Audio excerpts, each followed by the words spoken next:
Uma boa noite a todos. Estejamos em paz. Dentre os muitos ensinamentos contidos em O Sermão da Montanha, nós vamos encontrar Jesus falando assim: aprendestes que foi dito, amareis o vosso próximo e odiareis os vossos inimigos. Eu, Jesus, porém vos digo, amai os vossos inimigos, fazei o bem aos que vos perseguem e orai pelos que vos caluniam. Porque se somente amardes os que vos amam, o que fazeis com isso mais do que os outros? Não fazem o mesmo os publicanos? Se somente saudardes os vossos irmãos, o que com isso fazei mais do que os outros? Não fazem outro tanto os pagãos? Sede, pois, vós outros perfeitos, como perfeito é vosso Pai Celestial. No que pese, naturalmente, nós não estarmos falando do tipo de perfeição, não é este o cerne das nossas reflexões, porque nós sabemos que perfeição absoluta só Deus. Sempre que nos dirigimos à criatura, ao ser humano, nós inevitavelmente estaremos falando da perfeição relativa. No que pese isso, o cerne da nossa proposta reflexiva da noite diz com estes momentos ou este esforço necessário para a renovação. Que renovação? Sede, pois, vós outros perfeitos, como perfeito é vosso Pai Celestial. É uma proposta feita por Jesus, é um indicativo feito por Jesus, é uma direção proposta por Jesus. E isso demonstra que a renovação é possível. Não há nenhuma necessidade, do ponto de vista da constituição da vida, para que nós nos mantenhamos no estágio evolutivo que nos encontramos. Alguém poderia dizer, mas a evolução se dará, inclusive, se eu não quiser, porque a evolução é uma lei. E é verdade. O conjunto de provas, de expiações, de vicissitudes, os desafios da vida, se dão para aquele que toma a vida nas mãos conscientemente e passa a participar dessa proposta da vida, e se dão também para aquele outro que, irresignado, indignado com as questões que lhe acontecem, negando-se a qualquer vivência de experiências novas, também para ele as coisas vão acontecer. Mas não é menos certo afirmar que quando o princípio inteligente chega na fase hominal, chega na nossa fase, na fase de ser humano, a vida e a evolução deixam de acontecer por um simples automatismo. Nós, enquanto princípio inteligente, agora na condição de espírito, não somos apenas empurrados para frente, como em outras experiências, em outros reinos, acontecera. Agora, nós temos a sublime oportunidade, já que temos o raciocínio, já que a inteligência se qualificou a tal nível, que de fato o que nós temos, mais do que inteligência, uma inteligência qualificada, chamada razão, raciocínio, consciência. Neste momento, nós podemos, então, fazer escolhas. E uma das escolhas que a gente pode fazer, é decidir evoluir. Repetimos, a evolução não depende da nossa vontade. Ela se dará, quer nós concordemos com a lei divina, quer nós discordemos da lei divina. Não sofre a lei divina nenhum abalo pelo nosso sentir, diferente da lei humana. Toda lei humana, de alguma maneira, e não obstante seja promulgada pelo Estado, e portanto tem a força deste Estado, ela está de alguma maneira na mão do indivíduo. Porque se nós definirmos não cumprir a lei, e mais do que isso, definirmos descumprir a lei, nós vamos criando mecanismos de fuga, de escape, de descumprimento. Ora, quantas leis humanas se caracterizam pela sua ineficácia? Ou seja, temos uma lei escrita, válida, mas temos uma lei que não se concretiza no meio, que não opera concretamente no meio. Por quê? Porque o ser humano não quer cumpri-la. Exemplos disso no nosso dia a dia, centenas, milhares.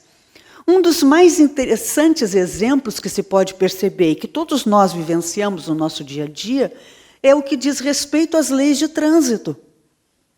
E não obstante nós possamos ter boas regras, e essas regras tenham a força do Estado, tanto é verdade que podemos passar por multa ou por pontuação na carteira, então tem a força estatal.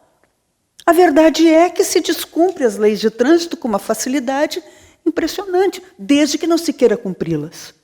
Nós vamos criando escapes. Por exemplo, estabelece que um controlador de velocidade vai ficar num determinado local. A gente, quando se aproxima do local, tira o pé do acelerador, passa na velocidade ali estabelecida, a rigor a gente passa bem menos. Se é 40 km, a gente passa 15. E aperta o acelerador na saída. Então, a lei existe de fato, de direito, mas não existe no concreto, ela não se concretiza porque ela depende da vontade do ser humano. É o tal do contrato estatal que tão bem falavam os enciclopedistas, a parcela de vontade que nós cedemos para a construção do Estado. A lei divina não padece da mesma necessidade, ou seja, ela é eficaz ainda que a gente diga que não vai cumpri-la. Qualquer um de nós que estivesse agora para reencarnar e dissesse, eu não vou reencarnar, eles nos encarnavam e estava tudo resolvido. Eu não vou, vai, pronto. Eu não vou responder pelas minhas escolhas, vai, pronto. O máximo que pode acontecer é, dentro da proposta da resposta, a gente definir quando e como. Vou pagar em suavíssimas prestações, posso? Pode, mas vai pagar até o último ceitil. Vou pagar não exatamente tudo nessa, mas em 2, 3 posteriores, posso? Pode, mas vai pagar até o último ceitil. Então a lei, ela tem existência, validade e eficácia, a lei divina, independente da vontade humana. Porém, quando o princípio inteligente chega na fase hominal e conquista a consciência, a fase consciencial, não exatamente aquela consciência que nós vimos agora, tratada ali na 621 do Livro dos Espíritos, mas a consciência enquanto capacidade reflexiva, a consciência enquanto capacidade analítica. Quando nós conquistamos isso, o raciocínio propriamente dito, nós temos o direito, passamos a ter o direito de tomar decisões. E uma das decisões que nós podemos tomar é querer evoluir. É a bendita conquista do princípio inteligente, a bendita conquista do espírito. É tomar para si a evolução. Repetimos de novo, haverá evolução da mesma maneira. Porém, passa a ser um direito, não só um dever. Passa a ser uma possibilidade, passa a ser um mecanismo de escolha. Passa a ser uma conquista da alma. Poder decidir se renovar, decidir evoluir, decidir crescer. Então é possível renovar-se. O ser humano tem esta capacidade, como não? Conferida pela própria lei divina. Evoluir a partir das suas escolhas, das suas decisões, das suas atitudes. Agora, evidentemente, que esta evolução se dará, esta renovação se dará, essa melhoria se dará a partir de algum esforço. Notadamente, para espíritos imperfeitos que ainda nos encontramos, a partir de muito esforço. E tudo que diga respeito à evolução é a partir de esforço. A rigor, o que coordena os mecanismos da vida é o trabalho. A lei do trabalho vigora em tudo e está estabelecida em tudo. Trabalho, assim entendido como toda ocupação útil.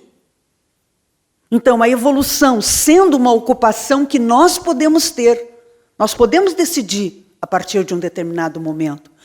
Ainda que quando a gente tenha começado a fazer decisões, a gente as tenha feito de forma equivocada, nós tenhamos escolhido o desenvolvimento do orgulho, da vaidade, do egocentrismo.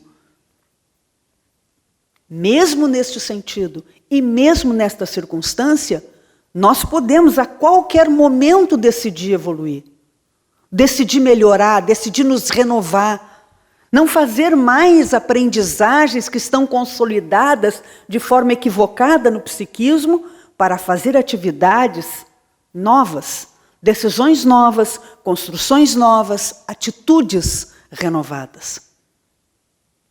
Então, a simples afirmativa de Jesus, sede, pois, vós outros perfeitos, se Ele está me dizendo que eu posso ser perfeito, então é porque eu posso me renovar. Eu ainda não estou perfeito, mas eu posso ficar perfeito, dentro das possibilidades de cada um. Toda evolução possível dentro daquele momento evolutivo que a gente se encontra. E quando chegar no máximo da evolução que o espírito está destinado, ainda assim será uma evolução relativa. Mas a cada período reencarnatório, cada vez que nós voltamos à Terra, nós podemos estar construindo a perfeição. A fala dele nós também podemos ver nesse sentido. Não só no final. Eu vou me tornar perfeito lá na frente, quando eu atingir a plenitude das virtudes que eu posso desenvolver. Então, é muito longe de mim isso. É verdade. Por enquanto, é um tanto longe de nós, isso sim. Mas nós podemos ver a fala e a orientação dele como uma proposta adaptável a cada processo reencarnatório. Sede, pois, vós outros perfeitos, na medida do possível, de cada um, em cada etapa do processo existencial. Então, ser o melhor possível em cada ação, o melhor possível em cada período. E se ele está me dizendo para eu ser, é sinal de que eu posso ser. Porque senão ele não faria essa proposta, esse indicativo, esse convite. É quase uma ordem, porque o verbo está no imperativo, sede. Então a primeira questão que se coloca no sentido de esforço de renovação é saber se a gente pode se renovar. E sim, a gente pode se renovar. Não há nenhum motivo para nós desencarnarmos nas mesmas condições nas quais a gente reencarnou. Não há nenhuma razão para a gente deixar de escolher a evolução. Independente de qualquer equívoco que em algum momento tenhamos cometido, e mesmo todos aqueles que porventura ainda venhamos a cometer, ainda assim valerá para nós a regra da renovação. Sempre é oportunidade de refazer, de escolher a própria construção pessoal para o melhor. Agora, evidentemente, quando nós falamos em renovação, quando nós falamos de melhoria pessoal, nós estamos falando de esforço. E se falamos de esforço, teremos que considerar algumas questões. Primeiro, que não é fácil se esforçar. Porque a própria palavra já traz o cunho da dificuldade que se coloca na ação. É pouco esforço, é muito esforço, mas de qualquer forma é um desprender de energias. Por quê? Porque é uma aprendizagem nova. Toda coisa que nós estamos aprendendo em primeira mão gera dificuldade, gera esforço. E a renovação, as atitudes renovadas, o processo da evolução do ser, o atingimento de uma consciência plena é, de alguma maneira, novidade para nós. E onde é que está posto isso? Se nós pegarmos o texto com que começamos lá do Sermão da Montanha, nós vamos ver que Jesus faz essa análise comparativa entre dois tipos de aprendizagem. A aprendizagem velha e a nova que ele propunha. Aprendestes o que foi dito. Amareis o vosso próximo e odiareis os vossos inimigos. Aprendeste, está afirmado, não precisa interpretação. O que é um aprendizado? Um aprendizado é uma consolidação interna de um conhecimento ou de uma crença. A tal ponto que nós transformamos aquela crença em ação. E nós aprendemos o que foi dito. Será que ele tem razão? Que nós aprendemos o que foi dito para nós em algum momento? Que era para odiar o inimigo, procurando afeiçoar-se apenas ao amigo? Como não? Se observarmos estes momentos de transição planetária, como as coisas estão polarizadas. Tudo tem virado discussão. Tudo tem virado verdadeiras guerras internas. E não estou falando daqueles conflitos de nação para nação. Eu estou falando das próprias guerras que se estabelecem, às vezes, no seio da nossa família. Eu tenho uma amiga que definiu desde o ano passado, ano retrasado, aliás, no período do Natal.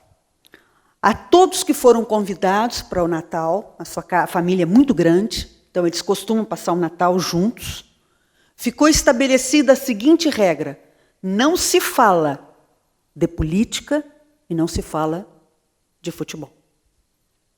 Por quê? Porque ao falar a gente briga. Então a festa se torna um incômodo para todo mundo. E briga-se por quê? Não só sobre isso, briga-se sobre muitas coisas. Por quê? Porque nós não aprendemos a respeitar aquele que se antepõe a nós, que naquele momento representa o inimigo. Ele não está amigo da minha ideia.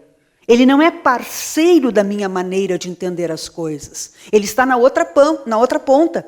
Ele está contrário. E como a gente não sabe viver com os diferentes, isso se torna algo que demonstra o aprendizado que a gente fez. Sim, aprendemos o que foi dito e aprendemos muito bem, infelizmente.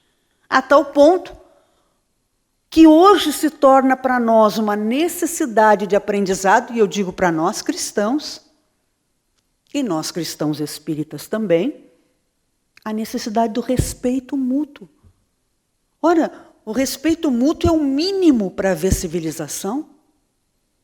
O respeito mútuo não é uma questão da proposta de Jesus.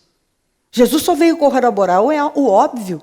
Não pode haver civilização sem respeito. Não pode alguém partir do princípio que sua ideia é inquestionável, porque é sua, e a dos outros todos são questionáveis, porque é dos outros. Ao respeitar alguém, eu não tenho que concordar com ele. Ao respeitar alguém, eu não tenho que fazer o que essa pessoa faz. Eu posso respeitar uma pessoa e divergir da sua posição. Agora, a base do diálogo, e sem diálogo não tem fraternidade, não tem família, não tem coisa nenhuma, é naturalmente a possibilidade de entendermos nas diferenças que nós nos encontramos. Que a gente se reserve o direito de ter as ideias que são próprias de cada um, isso é louvável. Mas que a gente diminua ou despreze o outro pelas suas ideias, isso é a barbárie. Então, o princípio civilizatório está baseado no respeito. Mas se nem isso muitas vezes a gente consegue, quanto mais o amor, que é o além do respeito. Porque para respeitar eu não preciso amar. Por isso que o respeito é o mínimo. Eu não preciso concordar, não preciso fazer com uma pessoa, não preciso nada. Eu preciso só aceitar. Agora, se a proposta de Jesus foi amor recíproco, então significa que eu tenho que ir além do respeito. Se eu não consigo o básico, como eu vou conseguir o além? Então nós precisaremos nos dar conta que foi feita uma aprendizagem interior. Nós fizemos uma construção pessoal baseado numa crença falsa, qual seja de que nós tínhamos para nos proteger que odiar as pessoas. E eu estou usando o verbo no sentido que ele foi usado no Evangelho, que significa gostar menos. Não estou usando o verbo no sentido do nosso tempo, porque no tempo de Jesus, ele significava diferente da gravidade que nós damos ao verbo em nossos dias. Nós fizemos essa construção que de alguém que não seja da minha grade, do meu grupo, daqueles que pensam como eu não preciso gostar. Sequer eu preciso respeitar. Se nós não tivermos a coragem de viajar para dentro e identificar isso, dificilmente nós conseguiremos fazer aprendizagem nova. Eu, porém, vos digo. Porque uma aprendizagem nova, ela vai ser feita por aqueles que reconhecerem que aquela anterior que fizeram naquele conteúdo não é suficiente, não está boa. Eu não tenho como aprender que 2 mais 2 é 4, se no meu entendimento é 3. Porque para mim é 3. E quantas vezes a gente diz, eu não quero saber sobre esse assunto, para mim é assim. Mas como é que tu toma uma decisão e forma um conceito de uma coisa que tu não sabe? Ah, mas para mim é assim. Então não tem como essa pessoa aprender nada.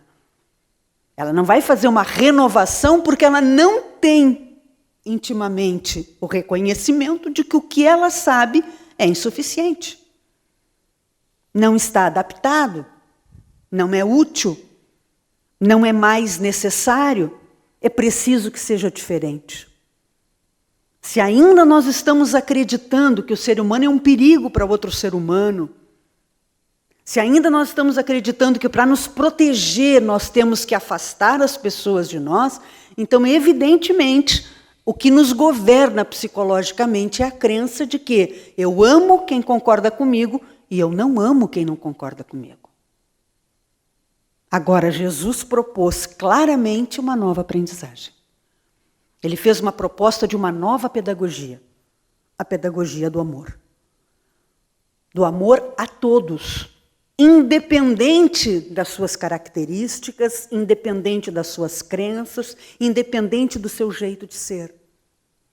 Porque amar não é necessariamente carregar a pessoa conosco. Amar é reconhecer-lhe os atributos da dignidade humana. Amar é ter compaixão para com a pessoa. Amar é fazer tudo o que nos seja possível de bom em relação à pessoa. Então, a primeira questão que se coloca neste esforço de renovação, e a gente diz isso porque quantas vezes a gente se questiona, eu tenho lido muito o Evangelho, eu costumo pensar sobre essas coisas, mas eu não entendo exatamente o que me move a manter um sentido de rancor, de mágoa, de desamor. nós temos que observar realmente quais são as crenças que estão construídas dentro de nós. E identificar que, de alguma maneira, nós ainda estamos sob o império daquela aprendizagem equivocada que foi feita desde há muito. E que no tempo em que ela foi feita, ela até tinha uma utilidade. Porque como era necessário que aqueles que saíram do Egito na condição de escravos pudessem tornar-se homens livres e construíssem uma nova nação, eles precisavam ter a ideia de pertencimento. Consequentemente, quando saíram do Egito, houve uma necessidade de, olha, tem que formar um grupinho. Aquilo talvez valeu para aquele momento.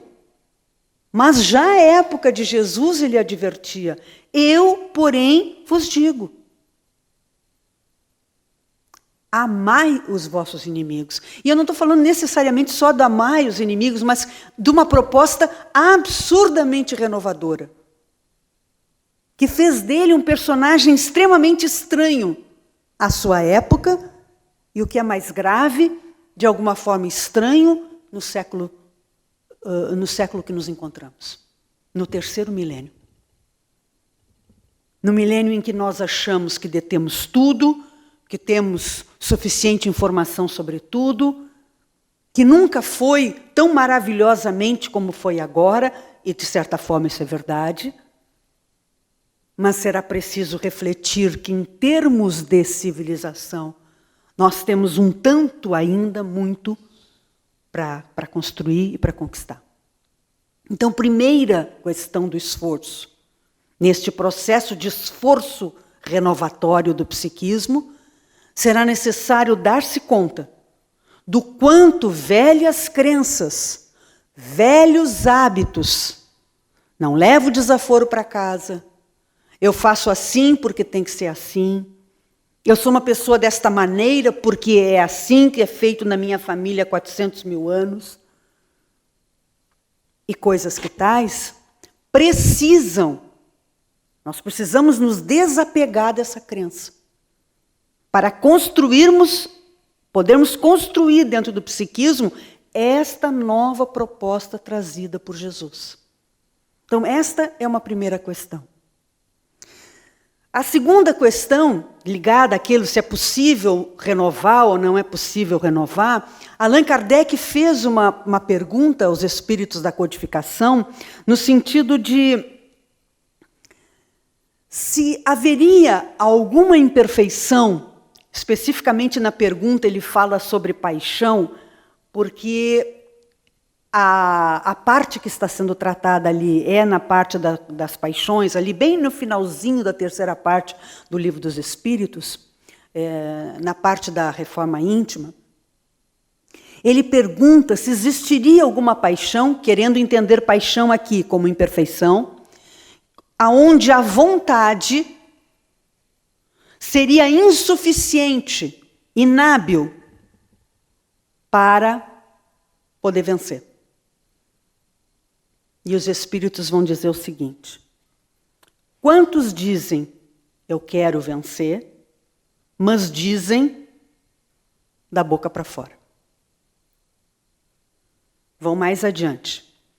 Quantos dizem, eu quero vencer, mas se comprazem no fato de não conseguir?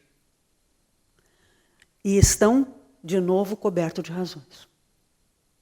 Porque, sem dúvida, muitas vezes nós afirmamos não ser possível vencer uma imperfeição, qualquer que ela seja, não tenho condições de me renovar, eu sou incompetente para me renovar, mas nós estamos dizendo isso da boca para fora.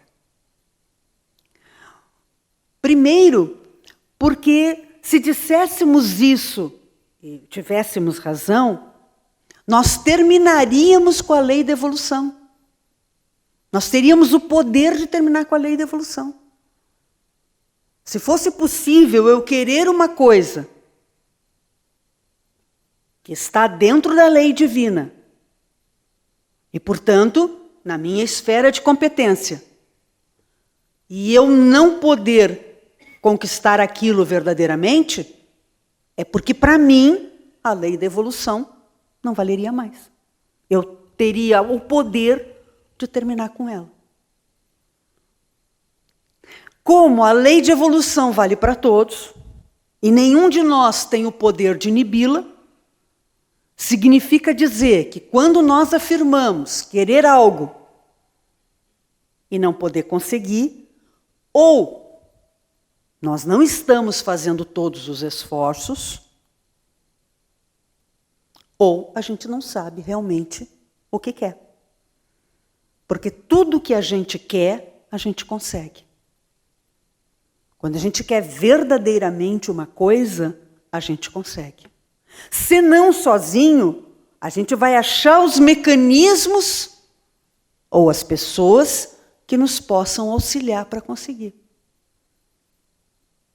Então, de fato, nós dizemos da boca para fora. E os espíritos dizem, a gente acaba se comprazendo por não conseguir. Por que ele diz isso? Sim, porque eu acabei conseguindo o que eu queria, que não era aquilo que eu disse. Existem exceções a essa regra. A regra propriamente dita, não, mas existem elementos dificultadores para que a gente consiga conseguir o que quer? Sim, existem. Quando nós temos alguma limitação orgânica ou neuropsicológica. Então, a estas pessoas a questão tem que ser relativizada. Mas a todos que tenhamos minimamente as competências razoáveis, a regra se aplica. Ou seja, se nós efetivamente desejamos uma coisa, nós acabamos conseguindo aquilo que a gente deseja. Ainda que não confesse para si mesmo que era aquilo que era o objeto do seu desejo. Vejamos, por exemplo, quando a gente realmente quer algo. A gente dá um jeito para conseguir. Então, os espíritos afirmam que se eu não fiz a conquista, é porque, de alguma maneira, eu não estava sendo autêntico na conversa comigo mesmo. E, de novo, a gente repete, é dentro das condições de cada um. Né? Quando a gente fala em conseguir paciência, em conseguir afabilidade, em conseguir indulgência, em conseguir compaixão, conseguir construir, é dentro das condições de cada um, que serão diferentes de um para outro. Então, não é o máximo da paciência. O máximo da paciência eu vou conseguir lá na frente. Mas o meu limite eu posso conseguir hoje. Allan Kardec, em uma outra questão, perguntou aos espíritos, nessa mesma parte do livro, um pouquinho antes, essa é a que eu estava falando antes, é a 911. Um pouquinho antes ele vai perguntar por que é que nós não fazemos todo o bem que nos seja possível. A pergunta já está, por óbvio, excetuando que há uma quantidade de bem que eu não posso fazer. Se por que eu não faço todo o bem que me é possível, pressupõe que é uma parcela de bem que me não é possível. Ele quer saber, dentro do meu quadradinho, por que dentro do meu quadradinho eu não faço todo o bem que me é possível? E aí ele está fazendo uma afirmativa. Significa dizer que muita coisa nós podíamos fazer que a gente não faz. Por quê? E os espíritos dizem porque o homem não tem interesse. E é verdade. Porque tudo que nos interessar verdadeiramente, a gente vai dar um jeitinho para fazer. A gente vai daqui, a gente vai dali, e a gente acaba conseguindo. Excetuados, claro, aquelas circunstâncias em que já nos referimos, que muitas vezes, para conseguir, para construir, nós precisamos antes fazer algum atendimento terapêutico, né, daqueles aspectos que já falamos. Nós estamos no limite da filosofia, não estamos entrando nas questões que muitas vezes entram fatores psicológicos, fatores físicos que sejam dificultadores e até mesmo impeditivos. Nós estamos no limite da filosofia, nós estamos filosofando, nós estamos pensando. Então, nesse sentido, É preciso que a gente se dê conta que a autenticidade no processo reflexivo ela é muito importante. Quando Santo Agostinho respondeu a Kardec que era preciso que nós conhecêssemos a nós mesmos, ele falava das questões das nossas virtudes, que nós precisamos identificar as nossas virtudes, mas que, evidentemente, nós precisamos identificar as nossas fragilidades. Todo o êxito da construção de uma virtude, de um processo renovador, da construção da evolução pessoal, está em sermos honestos conosco. E, portanto, identificarmos as nossas fragilidades. E ao identificá-las, fazer o quê? O Espírito disse na subresposta, quando ele faz a subpergunta, a 919A, e o Espírito vai responder, ele diz: todas as noites fazei como eu fiz. Identifica os equívocos para corrigir. Não é para se massacrar, não é para se culpar, não é para se entristecer, não é para se infelicitar, é para corrigir. E se eventualmente, num determinado momento, eu me dou conta que eu estou fazendo essa viagem interna e eu estou me machucando, eu já não estou mais fazendo a viagem interna. Eu estou fazendo outra coisa, eu estou me machucando, então eu preciso de médico, eu preciso de um terapeuta. Já não é mais o campo do autoconhecimento, é o campo de um atendimento. Mas é preciso identificar para poder tomar uma atitude. E aí sim, uma atitude renovada. Uma atitude renovadora. Porque eu vou perceber que há um equívoco, uma construção equivocada, então eu vou contrapor algo que seja diferente. Então, neste processo de esforço, eu terei que identificar que existem construções internas, que estas construções internas, elas têm a sua força. Toda aprendizagem, ela tem uma força própria, e essa força própria dificulta a nova aprendizagem. Porque quando eu tenho uma coisa que eu aprendi, eu acabo fazendo no piloto automático. Vejam, por exemplo, quando alguém nos ofende, não é muito mais fácil responder na mesma linha? Por quê? Porque aquilo já está aprendido. Para eu não responder no mesmo diapasão, o que a gente tem que fazer? A gente para, a gente pensa, a gente para, e aí fica naquela. E aí é que vai ter o êxito. Eu não vou dar a resposta igual, porque eu me dei o direito de parar. Eu me dei o direito de pensar, para poder não reagir, mas agir. Se eu for no piloto automático, muito provavelmente eu respondo da mesma maneira que me atingiram. Eu devolvo a mesma coisa, porque é o que está aprendido ali dentro no psiquismo. Então, dentro dessa noção de esforço, este elemento da força da aprendizagem também é um elemento que precisa ficar muito claro. Nós precisamos nos dar conta que aprendizagens antigas formam matrizes, inclusive no perispírito. Significando dizer que é não só um hábito do espírito, mas o espírito fez uma apropriação do fluido cósmico universal, fotografando a sua vontade no perispírito. Olha a fotografia do pensamento que Kardec tanto fala em A Gênese. No capítulo 14 dos fluidos. Eu atuei no fluido cósmico universal inadequadamente, mas eu atuei. E, portanto, eu administrei, de acordo com o meu sentir, a qualidade daquele fluido. E eu fotografei a qualidade do fluido no perispírito. Então, não é só uma questão psicológica, é uma questão biológica. Porque muitas dessas coisas do perispírito acabam se ramificando no próprio corpo físico. Então, por isso que é muito mais fácil para nós cometermos algumas tolices do que realizarmos alguns acertos.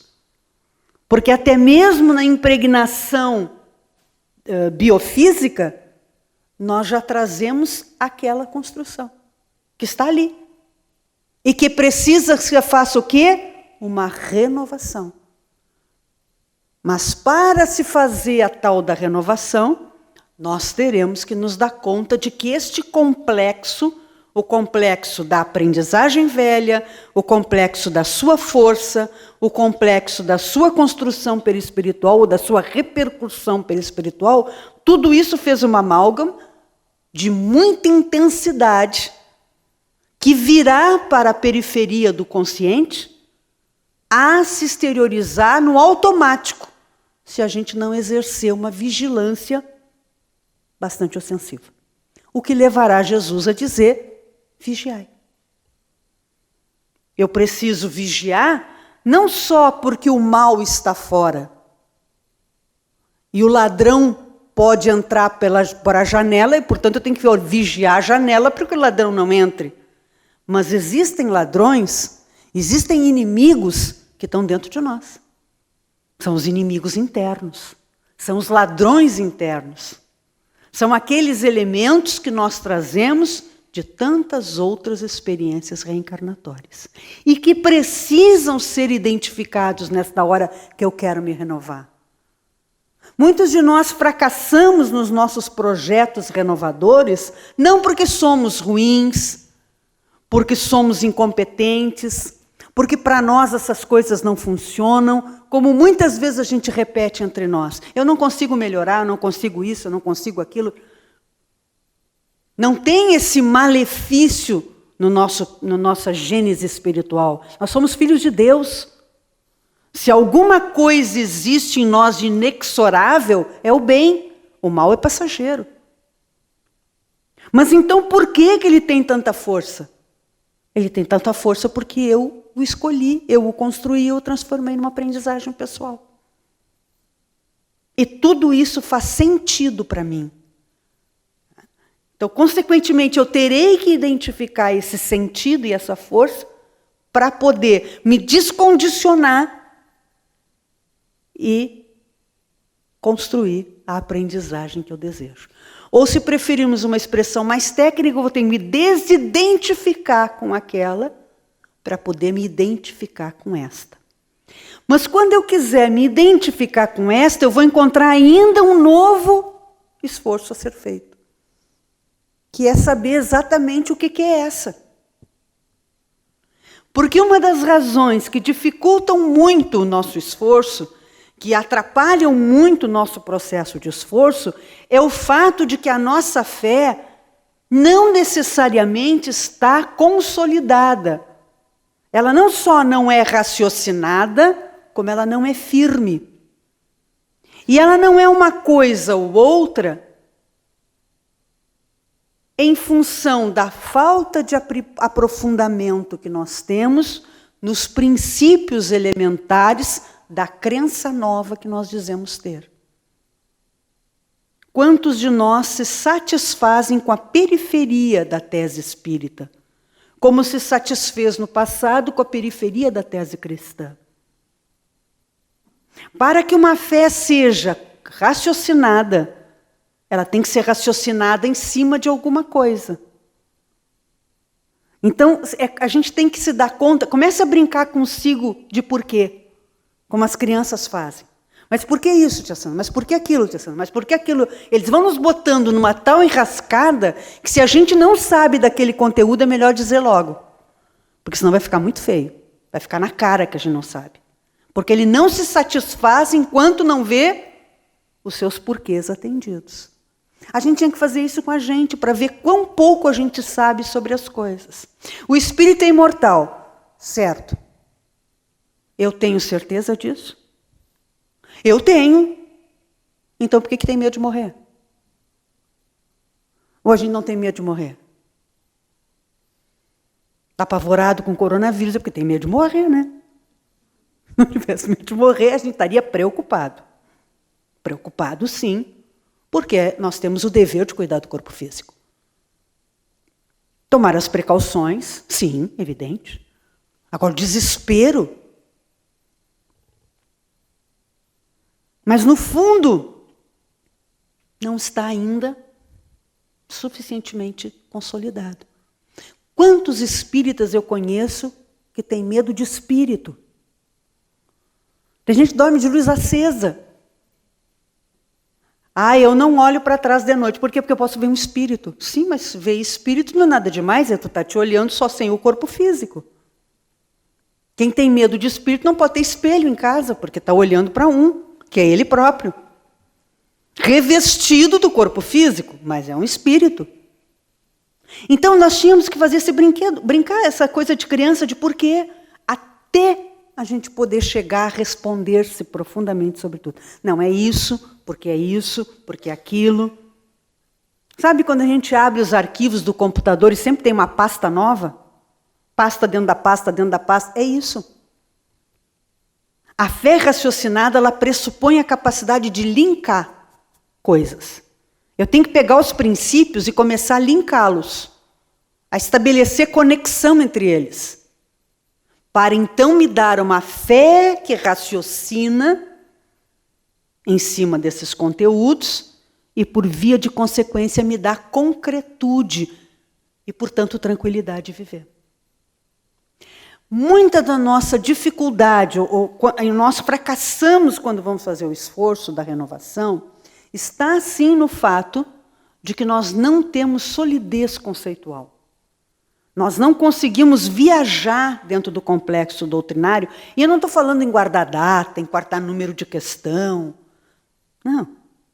Em conteúdos que gerem convicção, que nos tragam alegria de viver, que nos tragam tranquilidade. É nesse sentido, da aprendizagem propriamente dita, que se exteriorize numa atitude. O que é uma aprendizagem? É quando eu tenho um conhecimento, repito, que se transforma em atitude. Se eu tenho um conhecimento e não se transforma em atitude, eu não tenho conhecimento. Eu tenho uma informação. Eu sei que na questão 1 do Livro dos Espíritos pergunta quem é Deus. Mas se eu não tiro nenhuma consequência dessa pergunta, eu não me sinto amparada, eu não me sinto segura. Eu não tenho absoluta certeza que Deus está governando tudo e, portanto, eu não tenho que ter medo de nada. Se não está gerando um efeito prático na minha vida, tanto faz que seja a questão 1 ou a 1019. Para mim, não está servindo para nada.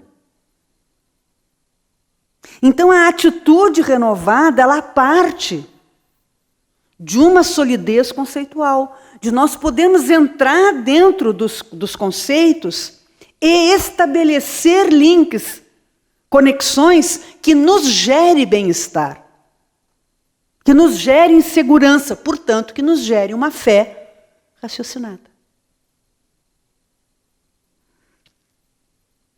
Diante de tudo isso, a gente vê o quanto é de esforço que demanda esse simples conteúdo que é renovar-se. E talvez a gente entenda por que muitas vezes a gente não consegue. A resposta da 911 de que é possível renovar-se, sim, é possível. De que nós não fazemos todos os esforços, sim, é verdade. Mas eu preciso entender por que eu não faço. Porque senão eu só me sinto mal. Eu vou tentar desenvolver misericórdia, aí supostamente eu não consigo a misericórdia, eu me sinto uma pessoa ineficiente, eu me sinto uma pessoa má, eu me sinto uma pessoa, meu Deus, eu não presto para nada, porque eu não consigo. Consegue. Você está trabalhando a questão errada. Você não está se dando conta da força que faz essa aprendizagem ou aquela aprendizagem. Você não está analisando de uma maneira lúcida e profunda. Mas não é que lhe falte força, não é que lhe falte condições, porque depois de tudo isso nós teremos que criar uma estratégia. Bom, eu fiz todos esses passos, e agora? Agora tem que criar uma estratégia para vencer. Uma estratégia que todos nós podemos ter. Claro, cada um de nós vai ter que adicionar aquilo que é de acordo com a sua maneira de ser. Mas existem alguns elementos que podem ser comuns. Por exemplo, a prece. Com o recurso da prece, nós vamos encontrando as forças para vencer o que aparentemente é invencível em nós. Kardec vai nos falar no capítulo 27 que uma coisa que os espíritos, e aliás, os espíritos tinham respondido para ele no livro dos espíritos, que uma coisa que os espíritos nunca deixarão de dar é coragem. É condições de vencer para quem quer vencer. Então, a prece, a meditação, a boa leitura, tudo são estratégias que a gente usa para ter uma higienização interna, para sair daquele comezinho do dia a dia, daquilo que nos enchem a cabeça. A nossa própria profissão, às vezes a gente chega tão cheio de coisas, até podem ser coisas boas, mas são coisas que não são espiritualistas, são coisas das questões da matéria, necessárias, importantes, válidas, mas do aqui e do agora. Eu preciso transcender. E para transcender, a prece é imperiosa. Eu preciso deixar alguns minutos para as questões espirituais. E esses minutos têm que entrar na minha agenda e fazer-se um hábito na minha vida. Então, quando a gente vê uma pessoa assim que venceu, pouco ou muito, mas ela está vencendo, não pense que aquilo está caindo do céu. A gente não pode pensar, parece às vezes que a gente pensa que caiu do céu para a pessoa. Do céu, eu costumo dizer, brincando, que sai chuva e de vez em quando avião. Agora, a virtude, isso nada cai do céu. Isso precisa esforço. E por que aquela pessoa, então, está conseguindo e eu não estou conseguindo? Porque ela está fazendo os esforços que precisa. E eu ainda talvez não tenha começado. Há um psicólogo russo que costuma dizer o uso inteligente da vontade. Nós precisamos agir inteligentemente com a nossa vontade. Todos nós temos força interna. Ela precisa ser realocada no espaço hoje que nós desejamos. Paulo de Tarso costumava dizer, o bem que eu quero, esse eu ainda não faço. Mas o mal que eu não mais quero, este eu ainda faço. E é um fato. E tudo isso precisa ser devidamente questionado. Porque se há de nosso mundo íntimo, verdadeiramente, a intenção da vitória, nós não tenhamos dúvida que a renovação espiritual virá. Porque se há uma coisa que conspira na vida, é o bem. Conspira para que dê certo, são as forças do bem. Os espíritos amigos nunca faltarão com seu auxílio, para que nós possamos ter as condições para a vitória. Quantas vezes nós já estamos dimensionando nos nossos estudos a ação dos espíritos inferiores nos processos obsessivos? É evidente que nós temos que estudá-los. De nossa parte, nenhum senão nessa área, muito pelo contrário. Principalmente aqueles de nós que atuam na mediunidade, é algo imperioso que nos aprofundemos. Porém, nós não temos dado o mesmo valor para o estudo da ação das equipes espirituais do bem. Por isso que às vezes não se sente amparado, porque não sabe como é que eles operam, né? Quantas ações eles já realizaram aqui nesse espaço? Quantas equipes trabalharam nesse auditório para que hoje nós nos beneficiássemos dele? E não é assim, filosofia, é fato, é ciência. Através de aparelhagens, através dos tratamentos, através dos atendimentos, que foram feitos individualmente, coletiva e individualmente. Então, todas essas estratégias precisam estar bem incorporadas em nossas mãos para que nós encontremos força e coragem para a construção de uma pessoa mais lúcida, de uma pessoa mais alegre, de uma pessoa mais feliz. É de nossa condição hoje, graças a Deus, termos chegado a um nível evolutivo em que não só a evolução se faz em nossa vida por imposição da própria lei, mas nós todos tivemos já a alegria, a decisão feliz de podermos ter escolhido ser pessoas renovadas. E é neste sentido e nessa trilha que nós devemos caminhar. Rabindranath Tagore, para nós encerrarmos, o poeta, ele tem um verso muito interessante, que ele fala que quando as estrelas vieram visitar a Terra, deram o seu giro habitual e depois todas voltaram para os seus locais no universo, menos uma. E quando as demais irmãs olharam para trás e viram, notaram que ela se incrustava no meio das entranhas da terra e luzia verde. E diz o poeta, é por isso que a esperança nunca abandona a vida. Não abandonemos a esperança de nos renovarmos. Porque quem se nega à renovação ou nela não acredita, nega para si o direito de ser feliz. É claro que a vida vai nos chamar de volta e nos transformar em pessoas mais conscientes para que possamos nos dar conta dessa conquista mais adiante. Mas que bom que ela possa ser feita aqui e agora. Muitíssimo obrigado a todos pela atenção. Fiquemos em paz.